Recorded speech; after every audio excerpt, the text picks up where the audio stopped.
Sellers never leave me anything cool in properties. I don't know if this is cool or not, but if you guys can see, the lighting is terrible. We have a boat. The seller left me a boat.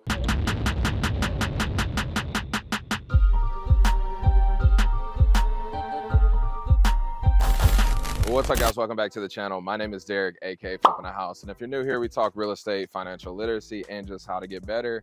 And today is no different. We're standing in front of one of our recent flip purchases, and the thing that makes this property special is that we actually were able to stop it from going to the foreclosure auction. And that's what I'm going to talk to you guys today about, is buying pre-foreclosed homes, buying foreclosed homes once they've gone to the auction. I'm going to talk to you guys about the steps, processes, and how you can actually stop a home from going to foreclosure if you need a little bit more time to clear up title. But let's get into it. I'll break down the numbers on this deal as well. All right, so the first thing I want to talk to you guys about is understanding the foreclosure process. Now, when someone is behind on their mortgage, things have been a little bit different since COVID, but typically, you'll get a few months behind on your mortgage.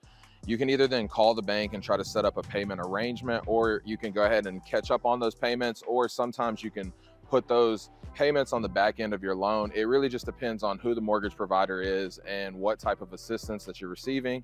With this home in particular, it was just a standard foreclosure. They'd been in foreclosure for a while. Like I said, since COVID, a lot of things have been delayed with the courts. So even though it's 2023 and COVID was 3 years ago, a lot of homes are just now going into foreclosure and hitting the courts and actually going to the auction. We're starting to see numbers spike.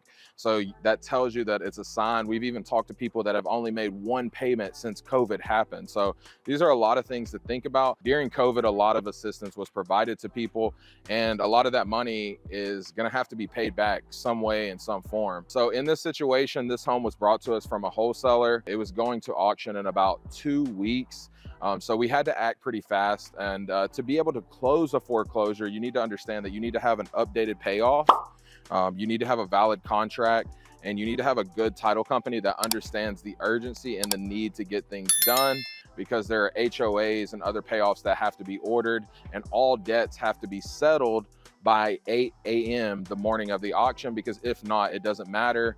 Even if you're in the closing process, that home will go to auction and it will be sold. All right, so now that we're on the inside, guys, I'm gonna walk you through the property, talk more about the numbers. I wanna retouch on the foreclosure process. So like I said, the first step is the seller's gonna get a notification. After a couple months, they're gonna try to work something out with the bank. If they do not, then that loan then will go to a lawyer, just like any other foreclosure, and then they will take over the case and try to work something out with you. And then as steps progress, then you will go into the foreclosure process. Now on this house, we did need to delay the foreclosure process, which is something that I wanted to talk with you guys about. So one of the ways that you can delay a foreclosure is you can file a TRO, or a temporary restraining order, against the bank or the attorneys, and what they cannot do is foreclose on the home. Now that will only be valid for around 30 days, but this is one of the easiest ways for you guys to stop a foreclosure from happening and be able to save a home. As in this instance, we needed a little bit more time to get clear title, and we didn't want to be under the pressure of having to close so quickly, and then the bank foreclosing, and we do all this work and lose the home. Now, another technique or way that you can delay a foreclosure is, it gets a little bit more complicated, but you can actually file a form of bankruptcy for the seller. Now, you need to understand how this is going to affect their credit if it actually goes through, and ways to make sure that this is just to stop the actual foreclosure. But I'll go over that technique in a different video with somebody more well-versed, as we've only used TROs and it's been very successful every time in stopping the foreclosure. But we have us a nice home here, guys. This home was posted on a Facebook group as usual. I saw it, I reached out to the wholesaler. I was able to become aware of the situation, why they needed to sell. Originally, they were asking $210,000 for this home, and homes in this neighborhood are selling around 300 to right above 300,000. This is a 4-bedroom, 2.5 bath home. So it has a lot of potential. And the homeowner was actually in the process of remodeling. As you guys can see, they moved some of the cabinets here.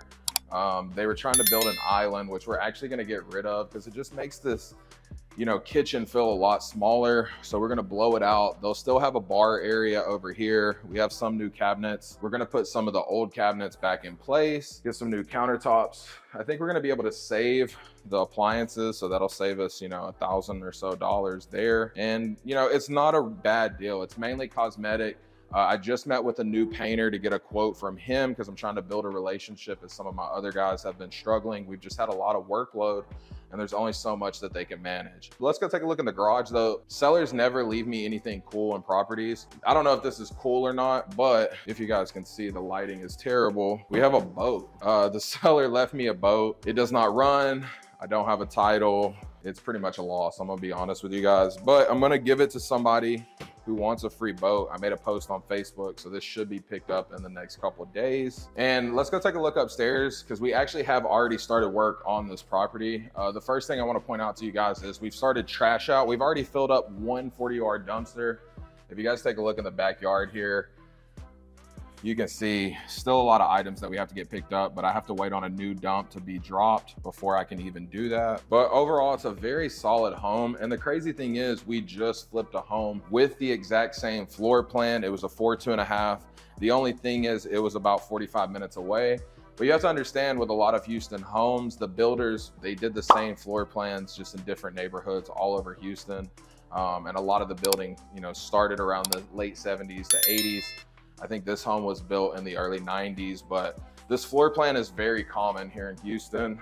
But we're gonna be doing laminate downstairs as normal, LVT. And then we're gonna be doing carpet all upstairs. So we're here in the master. And the thing that I wanna stress to you guys is it looks really bad, but this home is mainly cosmetics. The roof is in good condition. The foundation is good, the plumbing is good, and the electrical we're gonna update. The AC will probably have to make some tweaks because it's not working right now, but it's probably just due to lack of maintenance. This home sat vacant for almost a year, so just think about that. We're in the master bathroom here. Like I told you guys, we've already got the showers tiled up. We wanna knock that out first. Next is gonna be paint, and then we will do countertops, fixtures, and bring it all together. It's a very solid home. Let's go take a look at some of the other bedrooms and I'll talk about what we're gonna end up spending on the rehab numbers for this property. So here we have 3 other bedrooms. We have one here, we have the laundry, and then we have 2 bedrooms on the back side here. Now, these bedrooms are really good size, and let's talk about the money that we're gonna end up spending on this house. So for paint, interior and exterior, we'll spend around $7,000 to $8,000. That's fixing any drywall blemishes, that's painting, doors, trim, garage, carpet, things like that. And just that alone will make this house look completely new. With tiling both showers, master and the guest bathroom, we spent around $4,000. That's material and labor. So we've already gotten that done. And then when it comes to carpet throughout this house, we'll end up spending around $3,500. Probably a little less, but I always like to budget worst case. And then when it comes to AC, we'll spend about $2,000. And then electrical, $2,000, and then I'll have my handyman come in. So when everything is all said and done, we'll end up, $25,000 to $30,000. And I know people are like, well, that's a little bit of money for a lot of home. But the thing is, we're doing so many homes that my subs are able to give me better prices. And because they have consistent work, they're happy to do that and happy to help us out. So the last thing that I want to talk to you guys about, bringing home and getting a foreclosure to the closing table is just really having a strong team. So for us, obviously our lenders are a major factor in getting these deals done. The ability to be able to move quickly. We don't have to wait on appraisals. I literally just need a survey and clear title makes things a lot easier. On top of that, like I said, you have to have a great title company that understands the foreclosure process, how to get in touch with these attorneys, how to make sure that they pull it off of the auction list and make sure that we fund in time so that the home doesn't actually go to the auction. And then last but not least, if you're gonna flip a foreclosure, you gotta have a good team of contractors. And for us, how I've found 90% of my contractors, as you guys probably know, is Facebook groups. In Houston, we have a huge contractor networking Facebook group that has about 60,000 members. And these are all people ready and looking for work, and not just work, but consistent work. And when you provide consistent work, you get better numbers. So just think about that when you guys are looking and targeting these pre-foreclosure lists, how to attack it, how to get the deal done, and make sure that the seller doesn't end up with a foreclosure on their credit that could negatively affect them for multiple years. So if you made it this far, I genuinely appreciate you guys. Make sure you like, subscribe, turn on post notifications. We're dropping weekly videos. And if you're not already, make sure you're following me on Instagram and TikTok. Until next time.